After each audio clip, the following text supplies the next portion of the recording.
சரவண சமையல் இது சர்வயோகினி அறுசுவை தருவாள் அவள் அன்னபூரணி. ஒவ்வொரு கையிலும் ருசிகள் மாறும், ஒவ்வொரு ருசியிலும் பசியும் மாறும். சமையல் 6 வகை கலை அல்லவா, தீர தீரன மனிதவ மகரித சரவண சமையல் இது சர்வயோகினி அறுசுவை தருவாள் அவள் அன்னபூரணி.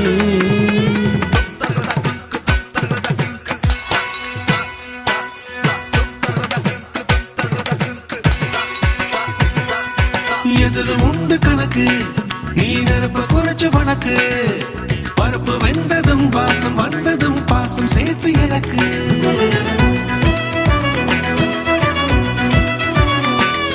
ஆமாக்கா, மசாலாவை மிக்சியில் அரைக்காம அந்த அம்மியில் அரைச்சிட்டோமா. முத்தண்ணே கொஞ்சம் தேங்காவை உடைச்சு துருவிட்டு வாங்களேன்.